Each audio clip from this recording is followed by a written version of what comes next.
swung into action. Well, good. Made it known that I was interested, and so here I became, executive director. A lot of people would tell me, you're crazy for that. Why would you want to do that? Why are you leaving the state to go work at HANO? But I just see opportunity. I see so much opportunity. Yeah, and HANO is directly with residents of New Orleans. Right, and LHC is a step or two back from that. And maybe to level set for everybody in the room, HUD is the federal partner, right? Where the federal tax dollars, and then that gets funneled. So money that we see go to a Section 8 landlord. Yes.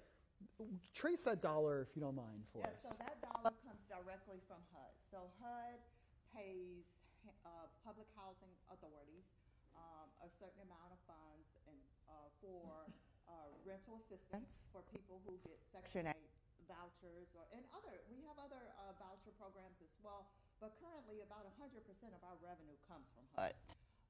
So those funds come to us. We do get a small administrative fee to administer the program, but we pay those rents every month, and that allows residents to have a place to live, because we know in New Orleans a lot of folks just do not make enough to pay the market rent, the average rent.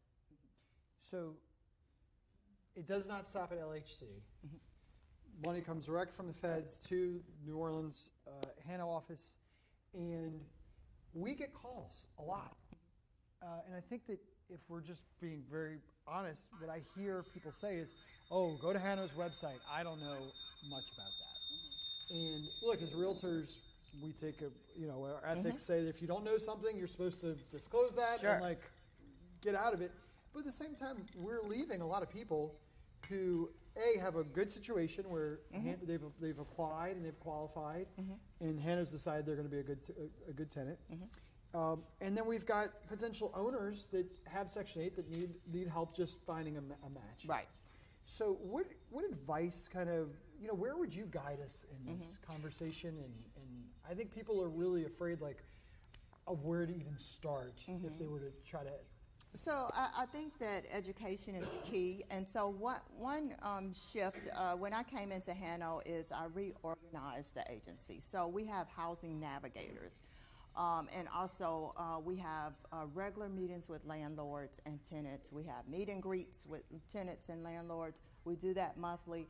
But we have housing navigators to help folks navigate through the process. Because one of the issues I found when I first came into HANO was people were actually losing their vouchers because they could not find units in time.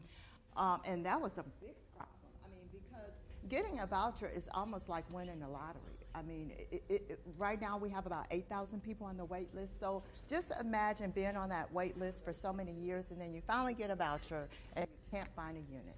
I mean, that's just crushing. So we did extend the amount of time that a tenant has to locate a unit, but also we have housing navigators in place to assist tenants and residents. So I would say definitely connect them to a housing navigator, and also we have landlord liaisons. So I think those two departments are key. And then, so we have property management that we do here, and we also do tenant or landlord representation. So if somebody comes to us and says, hey, I've got a voucher, I think my first reaction a lot of times, or a lot of people's first reaction is, this isn't, we didn't apply for Section 8 or whatever. I don't even know if we can rent to you. What's the story there? So a landlord can rent to a person that has a Section 8 voucher. So it is agreement between the landlord and the tenant, and it's nothing that stops them except for, of course, if they work at HANO, like me. So you can't be the landlord to people getting right. I actually did have a tenant once, and I was unable to do that. When he talks about landlords, so if we have landlords, how can a landlord go get, because they have to get approved to accept a HANO voucher, correct? So there is a process. So the unit has to be inspected. The landlord has to approve the terms, so that they'll accept the amount that the tenant pays and the amount that HANO pays. So once they sign up, accept the terms, the property is inspected. Because it's federal funds, it has to meet certain minimum standards. Also now, the city has the healthy home standards, but it has to meet those standards. And usually someone will come out, we'll send someone out to inspect. If it does not pass the first time, there's opportunity to make those adjustments so that it can pass. May I trade mic packs for you? We're apparently having a little issue. Or is that one on? Let's see. Oh, it is on. Sorry, 1 second. Okay. How long does that usually take? The process of approval, I would say 30 to 45 days. And it does depend on, How long does it last? a year. So we have annual certifications.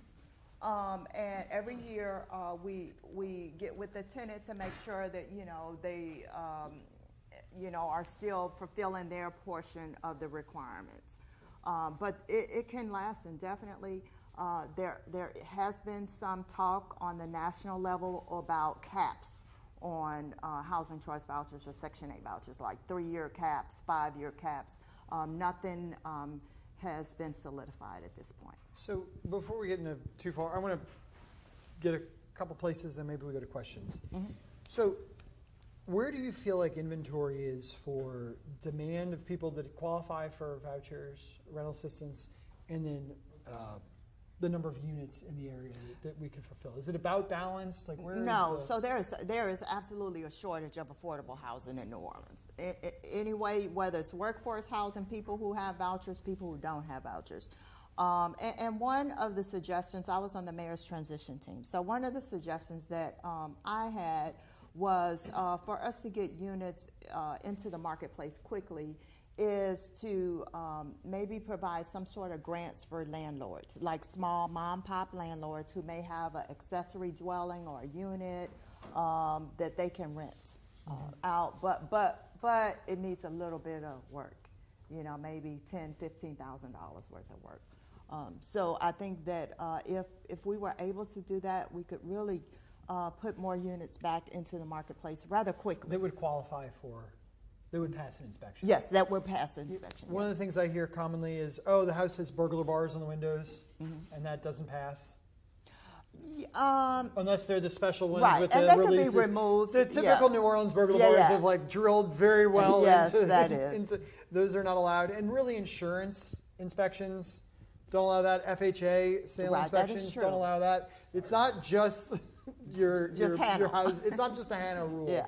Is what I'm trying to tell you. Yeah, that's right. It's a life safety issue for people being able to escape during a fire. Yes, absolutely. Yeah, fire absolutely. egress. So we need more units. Is the state's lack of involvement a current administration type thing, or the current political environment thing, or is that very typical across the country? I think there's just a shortage of funding across the country. I think that if you do the math, I know there are advocates who say we need 50,000 units. I mean, if you do the math, it's billions of dollars, and it's just, and that's just Louisiana. So if you consider, the government's role, it would be massive, a massive amount. And I just think that, I don't know. It's no easy solution. It's no answers. But I do think that we have people on both sides of the aisle that are very interested in making sure that people have decent, safe, affordable housing. I mean, because one thing about housing is it touches every part of your life. I mean, I've been through things in my life, but I've never not had a roof over my head.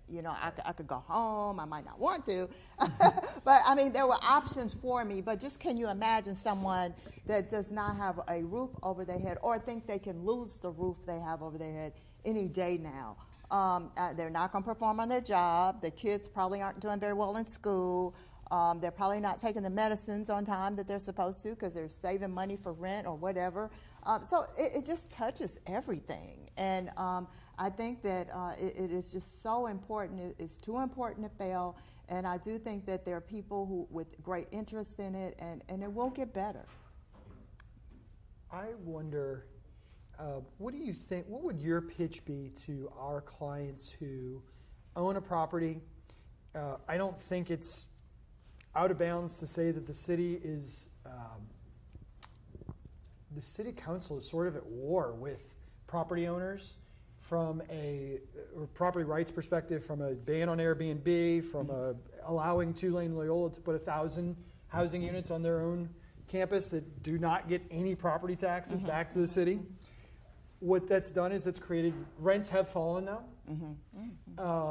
And now we've got landlords who used to rent to students who were saying, maybe I should consider something else because I've gone 6 months now and haven't gotten a rent. It's Christmas. Usually we're rented in summer and I'm still vacant. And there's a number of those in this area. There's plenty of inventory right now. And these are conversations we're starting to have. So when we're talking to a landlord and we're saying, well, you could try to, make your house, make this more open. What's the sales pitch to that client? Well, of why they should be more open to this and being. So absolutely. A couple things I think of. HANO has moved to become more business client friendly. Okay, number one. I think that there is this idea of dealing with government. It's complicated. It's cumbersome to navigate. You don't know when you're going to get paid, all those things. So we have put great measures in place and worked very hard to make it friendly to landlords. And so that's the first thing. The second thing, I think that there's security in having Section 8 voucher holders. We pay regularly and on time. I know that there are a lot of landlords that lost revenue and rent payments during COVID. Because of the moratoriums. Even during moratoriums, HANO still pays rent for whatever the reason. One also policy that I changed when I came in is when there is a situation where a tenant is being re-reviewed or reviewed for possibly violating their voucher, we do not stop payment on that tenant at that time. So they go through a complete hearing process. We go through a long process where rent is still being paid before a decision is, before the rent is terminated. So that way, the tenant isn't out of a home while the process is going on. The landlord isn't out of rent while the process is going on. I would love to come back. I don't know if you're interested or willing, but if you have landlords or clients that you work with that has interest in pursuing other types of residents or tenants, I would love to come back and bring some of my staff leaders to talk about what we can do and offer to those landlords. Yeah, we'd love that. Yeah, and fill those units. We get a lot of, we talk a lot we have a lot of back and forth here, and we get a lot of calls, and frankly, we are always in a position of wanting to say yes and be helpful. Yes. And this feels like an area where we have a lack of training. We're worried we're walking into murky waters and going to say something wrong and get in trouble. And these are just not areas that we have a ton of depth on. And yet we serve so many people. And I think we pride ourselves in the breadth of the people we serve and who our city is. So the argument I've always heard is that you're going to get paid on time. And then that's it. You don't hear one other good thing about taking public vouchers. And I think that that's changed a lot. And I appreciate that's why I was asking you that. But also, maybe speak to what can we give the landlord a very strict form that says, here's your screening, pick your screening criteria, and it's got to be fair housing compliant, right? It can't be based on all the no-nos, but on there you can put a credit score range, you can put an income to rent range. What does a landlord have the ability to screen on when they're So absolutely, unless there's some type of discriminatory matter, anything, even just making sure that it's a good match. That whatever they're looking for, you can't discriminate against family, religion, race, that sort of thing. But you might want to just meet with this prospective tenant, and you want it to be a good match for them and for you. So that's one of the reasons why we have our meet and greet. So we try to put tenants and landlords in the same room, let them talk, and make sure that it is a good fit. The best case scenario is a long-term tenant. So someone who'll be there for years. Right. That is, the best case scenario for both sides. So absolutely. Look, I was not aware that there were so many units, vacant units, in this. In the university area. Yeah, in the university area, and it's good news for us because we want to place people in housing. So it's actually an opportunity for HANO and for us to get some of our clients into housing quickly. Okay. Before I open up for questions, anything you want to say that, or anything I didn't ask you that I should have asked? Not that I can think of, but I'm just excited because good. I learned something, and it's I'm very passionate about this. I can tell you that people in this room want to be a good partner for our clients, for our landlords, and anyway. Okay, Holly, I'm going to start it off. go ahead. Introduce yourself first of all, because I introduced myself. Okay. I'm Holly Freeze. I'm the office administrator for the Keller Williams New Orleans office. and she sees all the payments roll in on time and all this. Yes, and I will honestly say I have definitely seen communication between us and HANO improve. Okay, I have seen an improvement in that, in quick, timely responses and things like that. So I will say that. I think the first question is, the first thing I would like for you to give us the breakdown on is and I don't know if you have that information with you today, but I know HANO just based on market value rents, and they have specifics for like a 1-bedroom, 2-bedroom, and 3-bedroom. Can you kind of give us what those basic dollar amounts are? So and they vary by zip codes. But I can certainly send that back over and share it with you. I think the table's on the website. Isn't Okay, yeah, the payment. There you go. That's awesome. Okay, all right. Okay. So that's one thing. When you're selling a property that's tough to sell, making sure you cite that table. When we do deal of the week and Ken knows what the rent's going to be, he's going to that table. That's not guaranteed, so that's another question. Well, okay. Well, We're here for questions. no. I'm saying. Well, go ahead. Ask the question. Sure. I think that's an assumption. Like that's the most that HANO will pay is what that says. It doesn't say that's what they pay for every person. So it's all very much individualized. That's saying the most they'll pay for the property. This is the thing. I can break that down for you. So what HANO does is they'll tell you what they pay in that zip code for the monthly rent. And then they take into account the tenant's income. So then it's based on the tenant's income of that value rent that HANO gave that property, how much HANO will pay, and then how much the tenant is responsible for.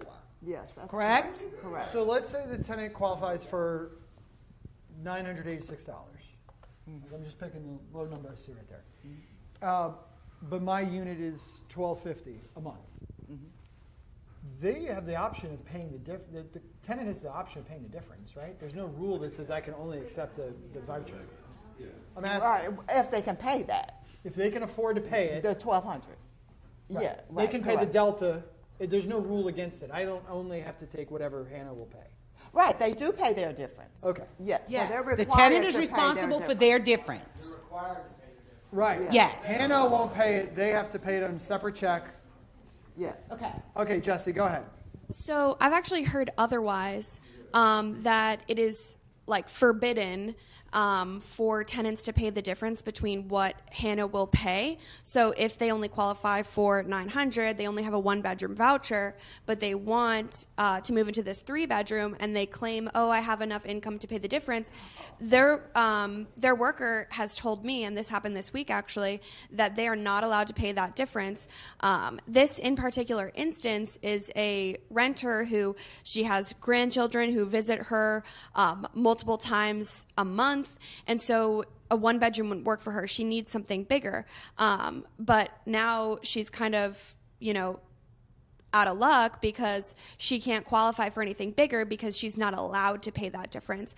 And so what I'm hearing is mixed things. Like how does that work, and what would this particular person do? Because I'm sure she's not the only one who needs a little bit of a bigger space than what she qualifies for. So, one thing, the difference there is what she qualifies for versus what she would like. Sure. And so just keeping in mind and understanding that these are limited taxpayer So, you know, knowing that there are 8,000 people on the wait list, and it's one pot of money, it's going to be a hard sell to say we want to spend more money for this person who is single and only qualify for 1 bedroom to have a 3-bedroom because she has company and would like to, you know, have more space. It's just not the environment. Sure. That's the difference. That's why, like, theoretically, like, even if they could afford to pay that difference, they're not allowed to. Think about it. If they could afford to pay that difference, Sure. then they should be affordable to pay their rent. Sure. So that's I the think pro- what that's we're the talking problem. about here is, I think what we're talking about here too, just to land the plane on this one, the difference in someone saying, I qualify for $1,000 and your place is $2,500 Right. versus a $200 difference. So, and I guess that in rent goes price into my are- next are question. very different because they would, Is like if, you know, they qualify for a 3-bedroom voucher, but Hannah's only willing to pay, say, $1,500, but the owner needs $1,700, and so, you know, the tenant isn't allowed to pay the they difference. are. So, but I've heard on their packets, it specifically says that a tenant is forbidden from making side payments to the landlord. And I think you're right. And so It's let not me look allowed. at that. I think that is correct. Wait. Let me look at that a little different and just understand that there are nuances, you know, to the rules. And the unit, it may be because of the unit, different things for whatever reason, but typically, if the amount that HANO says that rent should be, that's the amount. That is capped at that. It just, I mean, just kind of try to think of it from a federal perspective and taxpayer dollars, you know, saying that I can only afford this, and then you're getting something higher, but I'm gonna pay for it myself. It's a conflict there, and so we have to be very, very careful with that. So is it better just to wait till see what their voucher is and say that's how much HANO's willing to pay, so that's how much you can afford the rent, and so the landlord either accepts that or they don't? Exactly. Now let me, Fair. yeah, and and they should have that. And so another point I would like to make is fair market rents. That is not something that HANO determines. It's determined by HUD. And so, yeah, and so it's issued yearly. And then even when we have requested waivers for certain zip codes that would allow us to go higher, we had to get HUD approval for that. That's not something we just were able. We sent them market analysis, market data to be able to go higher. all right. Stephanie? Okay. So I am a HANO landlord, and so to your question, you have to go by what that tenant actually qualifies for. Anything outside of that is not allowed. I have a question though, because I was talking to someone who's like this pilot program, and they were testing something with HANO as it relates to moderate to high income areas. Are you familiar with what I'm talking about? As it relates to allowing some of the tenants that have vouchers to test and moving to different demographics. So I think that's the whole point of having the different zip codes and being able to provide accessibility and to pay higher rents in different zip codes. Okay. So that's my knowledge of it. Okay, because it's like, she told me it's like a pilot program that's been going on for like 3 or 4 years, and it's getting ready to end. You familiar with what I'm talking about? So yeah, that's what Okay, that's okay. we're talking about the same thing. I don't know that it's going to end anytime soon, but I'm glad Okay. you mentioned it. I'll have to Okay, look into that. and with that testing, I guess my question is, you guys are testing that to see if it's something that could maybe be a new program? Well, I think that the point of it is accessibility, and so people can have the ability to live in all parts of the city. And you know, there are some places where certain people have been displaced over the years, and it's an opportunity for them to come back into those areas. So Okay. I think that was Last question. You had said earlier that there was at some point a shortage of properties available. Is that still the case in terms of availability for tenants? Well, it sounds like what I'm hearing today, it depends on the area. So Okay. there are some places, sounds like university areas, where there are vacancies, and so. Well, what we're trying to But break there can through is very there's no easily such thing as become- a, right. Yeah, it is. Is it every property? Yes, everything can be. Can be HANO approved. Yeah. Yeah. All right, let's try to keep it one conversation, and we'll go to James, and then we'll work our way back. MJ, I'll definitely get to you. Thanks for being here. Thank you. We hear a lot of talk about producing more affordable housing, like they're breaking ground on Poland today, I think. Yes. Do you have your finger on the pulse of what we're looking at in the very near future of additional units in these? Because I think there's also one right outside the French Quarter in the right at Esplanade being built Yes. too. So these are units being built specifically for affordable housing. Where is y'all's involvement in these bigger units, or understanding of what's coming out? So to us? it varies. It depends on the development. So in some instances, we may have land that we have contributed to it. In other instances, it may be what's called project-based vouchers. And those are vouchers that do not follow the tenant but stays with that project. And so the NSA site that is going to have a groundbreaking today for workforce housing, we have, I want to say, about 72 project-based vouchers there. Sometimes we actually commit funds to different developments. If it's what's called a CNI development, they have funding. But usually projects have a very large stack of funds involved, especially large affordable housing developments. They'll have funding from HANO, the City of New Orleans, LHC, all these different agencies to make it pencil out. And also, I know something that's on the books now is that with affordable housing, if you build a fourplex, that you have some leeway with other aspects of the city with short-term rentals, so long as one is affordable, one could be market rate, and, you know. Yes, I have heard that, but I'm not familiar with it. So when you look, a big way, when we talk about, I think affordable housing has so many different meanings. Yes. And, if you're building a 8-unit apartment complex, a lot of times you're allowed to build 12 if you make 2 of those units below. There's a formula for the area as long as you make it below market rent, you can build more dense units. So if you actually literally pull up not NOLA property viewer, but the CZO, and you're looking at the density guidelines, okay, and let's just say you are zoned by right to put an 8-plex up here. You can go to 12.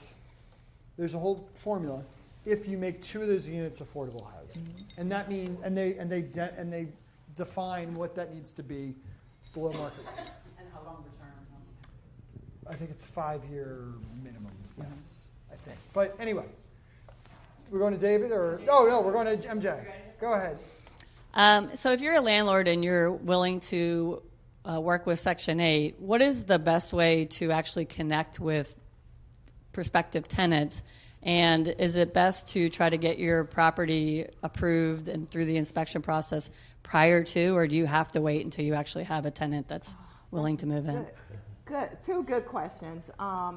So we're in the process of creating a directory of units and landlords. So I think that having that information will be great.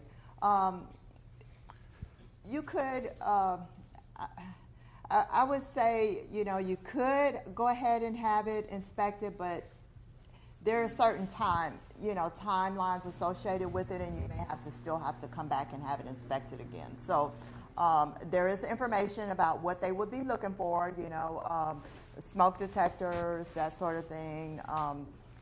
You can kind of look at that information and make sure the unit has what it's supposed to have. I'm sure we can I'm sure we can send something to your office and get something back today, and Yes. we can put out in the post-meeting notes to everyone. Right now, there's no good way to connect with the actual tenants who are on this waiting list. That Well, our landlord liaison. So I Okay. think. Yes, the landlord portal where the landlord puts. Okay. Thank you for that. So I can make sure to share that information. Thank you. All right, Ms. Willem, thank you very much for being here. Thank We're you. excited that you're here. Question I have, excuse me, is that, you know, in order for us to be able to help a HANO tenant, if the landlord is not using a real estate agent, then it's not in our multi-listing service, and so that's all we have access to.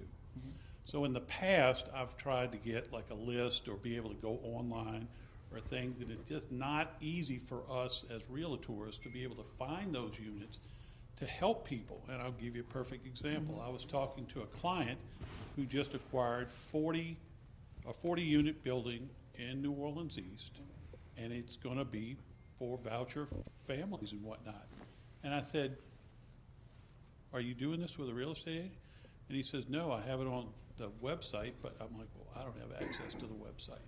So I think if there's a way for this, maybe real estate agents could have an access on the website to be able to access these properties, because again, we can only access what is on our multi-listing service. Other than that, there's no way for us to know. Yeah, that's a really good point. So I can look into that and see if we could somehow open up the portal, the landlord portal, to realtors. Go ahead. I'm listening. Hello, good morning. Not trying to shut you up. Good morning, everyone. I'm Blossom. I'm a realtor here, and also I've been a landlord in the past. All I can say is that it was a great experience. HANO, it was great with working with you all. I was a first-time landlord at the time, and being that my daughter's grandfather, he was a contractor, he suggested that I, partner up with HANO at the time, because it'll help teach me and keep me in the guidelines and everything that I need, being a first-time landlord. However, with my experience, the things that I experienced was, like he said, at the time, in order for me to get my tenant that I needed at the time to start making the revenue that I needed, at the time I had to go in to the office of HANO, and they provided me with a booklet, like a whole list of addresses that they had around the city and vacancies that they had. So that's how I was able to gather that information and start the process of getting started with my tenants at the time. One of the downfalls that I did have, being that I had a really nice investment property, I had invested over $80,000 of investments into it, nice walk-in showers and everything. And that's when y'all had recently did the cap on the neighborhoods with saying like New Orleans East. We was only able to make, I think the rent at the time for the neighborhood, it was Morrison and Trappier, around that area. Most of the neighborhood was owned by homeowners. So if you know New Orleans East, those are that has always been known to be a very nice area for years, and those people don't play. Like, they're very territorial. Like, when I first came back there and they found out I was turning that into investment property, they was like, hold on, we're all homeowners around here. Who you putting in here? We don't do this and we don't do that. And that often scares low income. But it also does a lot for the landlords as well too. It helps us, but at the same time, it doesn't, unless you have several properties. Because like I said, at the time with me investing, it hurt me because of how the tenant was. She was careless. She didn't care. Every time I would go there, I couldn't do what I needed to do. It was at the time of COVID. It was always, oh, we have COVID. You can't come in and fix this. You can't come in and do this. I would contact HANO. HANO would call me back days later after the situation when there's an emergency in my home that I need to fix the roof. It's leaking, and you all would say y'all have to go through protocol, but at the same time, it wasn't enough for me. I didn't feel protected as a landlord because I would go to the house and get threatened. I would have to call NOPD, all kinds of things that was going on with me. And they would have like 20 people living in the house. Like when I would go, she would block the house off with things so I couldn't go check the rest of the house and do what I need to do. And you all would tell me, well, what do you want to do? Yeah. And I'm like, well, what do y'all have in place for our protection? I would even call the police, and I just didn't feel secure. And I love what I do, but it made me very frustrated dealing with how it is, and it also made me afraid to even want to invest in my neighborhoods that I was proudly investing in, giving back in that community because of what I was dealing with. I want to make my money honestly while giving back happily. I don't want to have to fight with my tenants while not being protected. So how can we be protected? What is something that we can do? And I have one other question. I'm sorry. And what is it that like, what are y'all plans that y'all have for us? Because I understand that it is affordable housing, but it's no longer affordable for the investors when the material we need is costly. We're not really getting a profit off of what we're doing at some time. You know, making $1,000 and something, making $1,000 when there's a 5-family living in our home, constantly tearing it up. The money that we're putting out, we can't really save and make anything off it. So do you have any advice for us? Yes. So, real quick, I think, no, Blossom. Look, Blossom's been, this is week 2, and you bring a lot of experience to the table, and we're so happy you're here. I also think, did you hear one thing she said at the very beginning that got pushed aside, and I don't want it to get pushed aside? Was that housing vouchers are an incredible way to get people started in investing in real estate. And I think that's something we've got to remember that's a potential. I'm not saying it's perfect, but it's sure a great way for somebody who needs to guarantee rent. It's as close as it gets, right? So now, as far as landlord protections and stuff like that goes, yes. So I tell would us about say, so 2 things. The one thing I would say is to really be mindful and careful when you create your lease. So your lease can give you access. Anything that you consider to be lease violations should be in there. And it should also give you an opportunity, if you need to evict a tenant. So I think that from some of the things that you mentioned, like they had lots of people living in there that weren't COVID at the time. But yeah, but a lot of people that were not supposed to be living there. That's a lease violation by anybody's standards. Is usually you have to have certain the people are proved to be living there that's on the lease. So. Now, with COVID, there were eviction moratoriums on a national level. Had nothing to do with HANO. But I think that some of the issues that you face certainly should have been violations that could have led to eviction. Yeah, and at the time when I was seeking help on how to get her evicted immediately because I was threatened in a situation, I couldn't even get to the property and do what I needed to do without calling the police. She wasn't even coming to court or anything. And y'all wasn't even forcing her to even do that. Like, I was showing up at court. She never came to court. And so that, and it was okay, and so she just ended up, I found out she was leaving because she wasn't responding back to you all on the situation or me, and y'all had several complaints about her being nasty. You're not not dirty. I'm talking about like her the way her personality is and things. And y'all had enough evidence on her, and y'all suggested that I hire a private investigator to get her out myself. So y'all had me working overtime. And that's honestly, that's why I gave up on being a landlord. That was my very first bad experience. And I kind of regret it, but I did give up on being that I was dealing with those situations, and I felt as if I didn't, besides me going to get the help and taking risks, I felt like I didn't have the support from you all when it came time to me building my family business and my legacy for my family. It was no longer a safe business for me. So I do want to just say this. So our limits are to terminate vouchers. That's the teeth that HANO has. So we don't evict people, but we can terminate their vouchers. So I wasn't there. I don't know exactly what happened, but what I could say is when there are violations, the voucher can be terminated. From a landlord's point of view, evicting a tenant out of your property, that's where the landlord's responsibility, and so that's where the landlord comes in, and it may require hiring an attorney. I don't know, to go through the eviction process, and so. Yeah. Well, I hate to say we got to keep moving on, but do y'all have an ombudsman or anything like that for landlords to help navigate these issues and? Yeah. So let me go back to the office. Yeah, that's fine. I'm just curious if there's like can say that there is a person that's designated at your office when a landlord has these problems that they can go to, and we do. COVID was. COVID was. I hear you. That was a crazy time for everything. Lori and David will give you the last. We'll give you the last question. Oh, sorry, Guyon. You were there so quietly. That would be quick. So I think like originally like the idea behind like HANO and like even like projects and housing developments was to like get tenants to like the next level as they transition.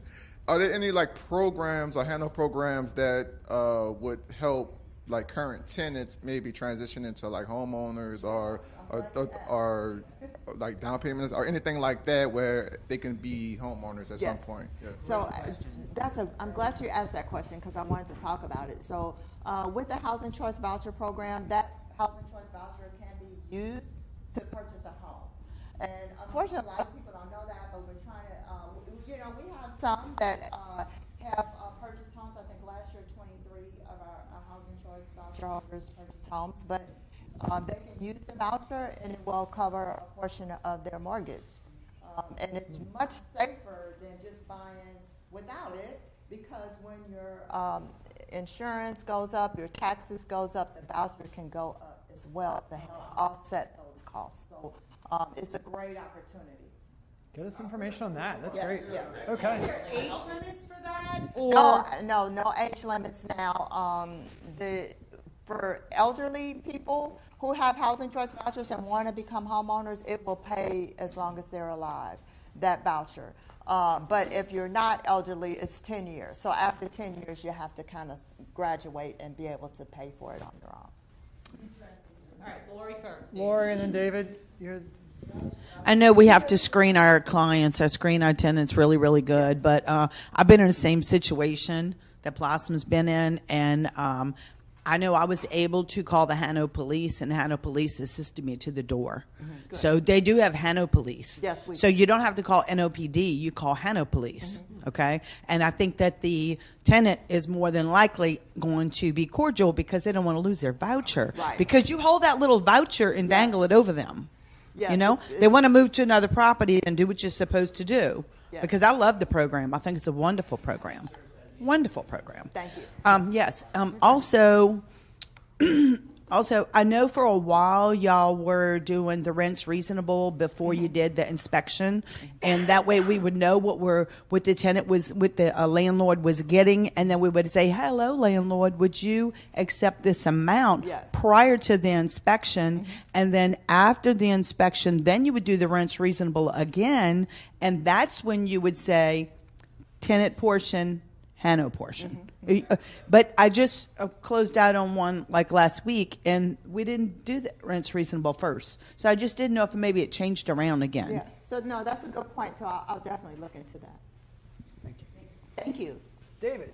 All right, David. Make it good, baby. I mean, you've got a hard job, so thank you for that. But I just wonder, you mentioned a little while ago about the portal and about, like, I'd love to have HANO section. I have no problem to take HANO voucher if I actually found some tenants that I thought I would put in my house. I'd have no problem to do that. But I think there's a real big disconnect for me to find them. Does that make sense? Yeah. Like, and I've told people before, like, yeah, I'm happy to come and see you. Like, I'd love to have a database of people who Yes. want a voucher and they're looking for a place. I'll call them. I have no problem to call Right, people. That's what I do for a living.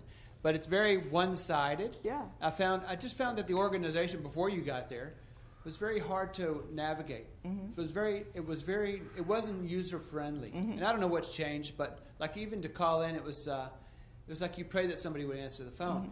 And I don't know if that's changed since you've taken your role there, but just from an outsider's opinion, I'm a businessman. Look, what do I want? I want things that make sense, that are easy for my clients. Sure. And like if there's no repercussions for bad apples, you just get rid of their voucher, right? And Right. if you're not willing to do that, then that destroys your organization. So I think you probably know how to handle that, but how do you make a portal that's easy that I can go find good tenants? Yeah, I'm so- anxious to hear more about that. Yeah, and so absolutely, and I'm going to go back and talk to my IT guy and see how we can make it where it can be accessible to probably, and I'm thinking for realtors that have an MLS or something, there'll have to be some criteria to make it accessible, but I think if, not an MLS, but a license. If we already have a landlord portal. Yes. If we have a landlord portal, those landlords should be able to access all But the realtors want to be able to access it, yes. Realtors can't put our listings on your portal. Yes. We can. Yes, we can. I've never done it then. But I guess my But question I'm not a would be, landlord if I'm just representing the seller. Whatever. as a landlord, I'm putting my listing on the portal, but I don't have access to the available tenant. Right. So you're asking. That's what I'm asking. And so that's what, yeah, right. And so that's what I want to go back and see how we can do that, because I think that would be great. But sometimes they want to move. Mm-hmm.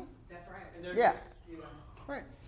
And some people may think that certain areas are just off limits to them. I mean, that may be, I'm thinking the university area, they just may not realize that there are units Things are here. changing. Yeah, things have changed. Look, going on too down here. Like a lot of, I'm passing like through my old neighborhoods. I see a lot of homes that stay for rent when people are saying that they don't have any homes available. So I think people are just seeking other opportunities and just elsewhere, just a little better for their families. Yeah. A lot of people are seeking like subdivisions and things. That's allowing them to rent. I know you mentioned to her that, you know, we don't do your inspections, but don't you think that would be a great tool? Like, seriously, like, I could probably get more buyers to buy investment property, say, you know, listen, we're gonna have HANO come in. They're gonna go ahead and say what we need to do to this house to make it HANO ready. And so that way, when we go to Pleasant, we can do a couple of things, we'll be able to get a tenant here within 30 days. I like I that. think that's a big concern, and I think if, like, you can try to offer a service like, or have a way, look, we can pay $50 for the inspection. I know it used to be third party, now it's back in HANO's hands. It's still third party, but we also have, it's third party, but we do have people on staff, so I like that idea as well, or maybe just a preliminary walkthrough. Yeah, and so, yeah, I like that. Yeah, that's a really Say 30 days, okay, when you start saying 45, and then Yeah. go longer, Yeah. that's like, then you're losing multiple. right. So I like that idea. Yeah, Well, it's look, like, everybody- 30 days, no longer. what was Yeah. the line in the movie? Hope this is the start of a Just a beautiful beginning. friendship. Yes. No, seriously, I think working Yes. together, we can do a lot more. We can do a lot more. And Absolutely. That we love this city and are deeply invested here, and I know you do too. Yes. So I really appreciate you coming. Thank you. And Thank you for having me. Oh, that's sure. go ahead. You can take your picture. It didn't happen if it wasn't on social media. Yes, exactly. All right, No, we're gonna I'm carry really on. excited about this. Thank you. Lots of good conversation, and I think that we can do something great. Yeah, we'll pass along everything you send us. Thank you.